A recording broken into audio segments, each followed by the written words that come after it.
לך תדע, אני רז ואני אנושי, אבל איך אתם יודעים את זה? איך אתם יודעים שאני לא רובוט שפשוט מתוכנת היטב להיראות ולהתנהג כמו בן אדם? איך הייתם יודעים להבדיל בין אינטליגנציה ואינטליגנציה מלאכותית והאם יש באמת הבדל? לאחרונה צפיתי בסדרה החדשה של HBO Westworld, ואל תדאגו, לא יהיו פה שום ספוילרים. הסדרה עוסקת בפארק שעשועים עתידני שבו המבקרים יכולים לבוא ולחוות את המערב הפרוע בעזרתם של רובוטים שמתוכנתים ובנויים כל כך טוב שהם נראים כמו בני אדם אמיתיים. אל תתחילו איתי, זה לא ספוילר, זה פשוט הסיפור מסגרת של הסדרה. הסדרה מתרחשת בעתיד, אבל באופן די חכם, לא בעתיד המאוד רחוק. עשינו התקדמות רבה בתחומי הרובוטיקה והאינטליגנציה המלאכותית, והגענו לתוצאות די מעניינות. אז זה לא מופרך שעוד כמה עשורים אולי באמת יהיו לנו רובוטים שנראים ומתנהגים כל כך דומה לבני אדם שיהיה לנו קשה להבדיל. אבל האם הרובוטים האלה ייחשבו חיים? כדי לנסות לענות על השאלה המאוד מאוד קשה הזאת, קודם כל אנחנו צריכים לנסות להגדיר מה הם חיים. בפרק שלנו שעוסק בתיאוריה על מוצא החיים באמצעות אבולוציה כימית, דיברנו על כך שווירוסים למשל אינם נחשבים חיים. מדוע? כי וירוס הוא לא הרבה יותר מקצת DNA בתוך איזושהי מעטפת. הם לא נעים בעצמם, הם לא עושים שום דבר בעצמם. כשהם נתקלים באופן אקראי בתא שמתאים לכך, הם מחדירים אליו את החומר הגנטי. אבל זו לא איזושהי כוונה, איזשהו מעשה רצוני. זוהי פשוט תגובה כימית. לא שונה מפוטוסינתזה בצמחים, או ממה שקורה כשחומרים דליקים מתלקחים בתנאים מסוימים. קשה מאוד להגדיר חיים, אבל בדרך כלל אנחנו מגדירים משהו חי אם הוא מסוגל להתרבות. זוהי תכונה שמשותפת לנו ולכל הצמחים ובעלי החיים שעל הפלנטה. בנוסף, אנחנו גם נוטים להגיד שמשהו חי, אם היצור מסוגל לאסוף אנרגיה מהסביבה שלו ולקיים את עצמו. אז בואו נחזור לרובוטים.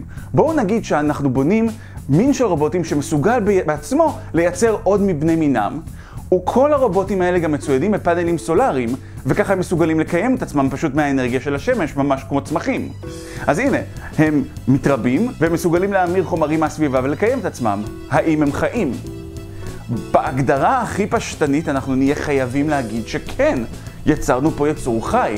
אולי לא נקרא לזה חיים טבעיים, כי נאמר שהם לא נוצרו באופן חופשי בטבע, אלא הם נוצרו על ידי בני האדם.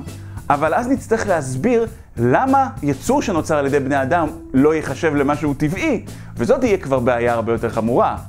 כי רוב המדענים והפילוסופים בימינו מאמינים שהאבולוציה הבאה שתהיה בכוכב הזה היא בדיוק זה, יצור שאנחנו ניצור. אבל עדיין כן נוכל להסכים על דבר אחד לפחות, וזה שאין להם הכרה. היצורים האלה לא יהיו מודעים לעצמם כמו שאנחנו מודעים לעצמנו.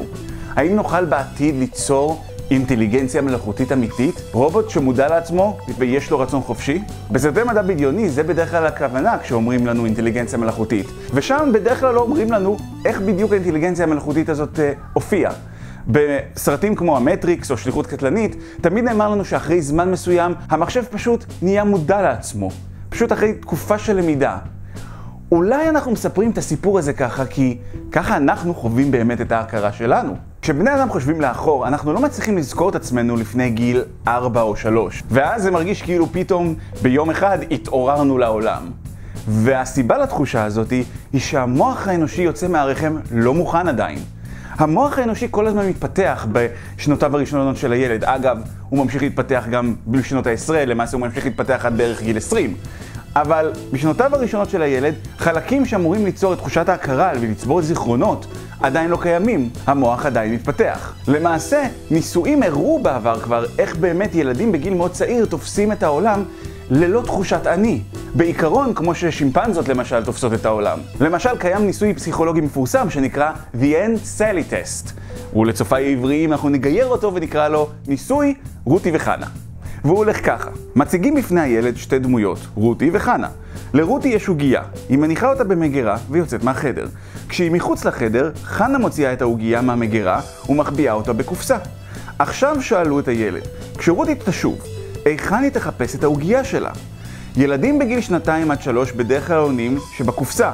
למה? כי הם מניחים שכל מי שקיים בעולם יודע בדיוק את מה שהם יודעים. וההנחה הזאת נובעת מכך שעדיין חסרה להם תחושת אינדיבידואליות, תחושת אני שמנותק מהאני האחר.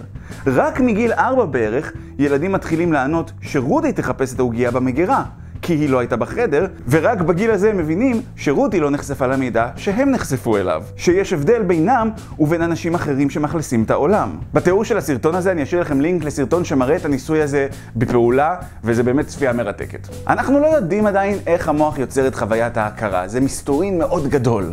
אנחנו כן יודעים שהוא צריך לגדול ולהבשיל כדי שהחוויה הזאת תתאפשר. אז האם היינו יכולים לגרום לרובוט להיראות כאילו יש לו הכרה? האם היינו יכולים לגרום לרובוט להיראות כל כך אנושי שאנחנו נחשוב שאנחנו מדברים עם מישהו בעל רצון משלו? המקום האחד שבו אנחנו עושים את זה כל הזמן הוא במשחקי המחשב. במשחק מחשב יש מאות או אלפי דמויות שנקראות AI. Artificial Intelligence, אינטליגנציה מלאכותית. במשחק עולם פתוח אלו יכולות להיות הדמויות של האנשים שהולכים ברחוב. במשחק פעולה אלו יכולים להיות חיילי האויב של הקבוצה היריבה. ובמשחק ספורט זה יכול להיות השחקנים של קבוצת הכדורגל היריבה. אבל לאמיתו של דבר, לכנות את הדמויות האלה AI זה קצת הגזמה. כי הם לא באמת אינטליגנציה מלאכותית, הם יותר פשוט בליל של תנאים. מה שמכונה בעולם הקידוד, If then conditions. המתכנת של המשחק יכול לתת לדמות סדרת תגובות שנכנסות לפעולה אם תנאים מסוימים מתרחשים. למשל, אם השחקן ממולך, תקוף. אם אינך רואה את השחקן, לך מסביב לחדר עד שאתה רואה את השחקן. אם אתה דמות ניטרלית במשחק עולם פתוח, פשוט לך לך במסלולים שתוכנתו מראש. אם מכונית צופרת לידך, עשה פעולות הבעלה, וכך הלאה. ככל שהמתכנת נותן לדמות שלו יותר תגובות ליותר תנאים, ככה הדמות נראית יותר חיה, וזה יכול להגיע לרמה די מתוחכמת. למשל, המתכנת יכול להגיד לדמות, אם שחקן הורג אותך יותר מ3 פעמים בהתקפה מסוימת, שנה את הטקטיקה שלך לטקטיקה אחרת, שגם כן תוכנתה מראש, שמגנה עליך מפני ההתקפה שהשחקן כל הזמן משתמש בה. וכך נוצרת האשליה שאנחנו עומדים פה מול דמות יכולה לחשוב וללמוד מהטעויות שלה. אז בתיאוריה אנחנו יכולים לתכנת רובוט שניתן לו מיליארדים על מיליארדים של תגובות למיליארדים על מיליארדים של תנאים.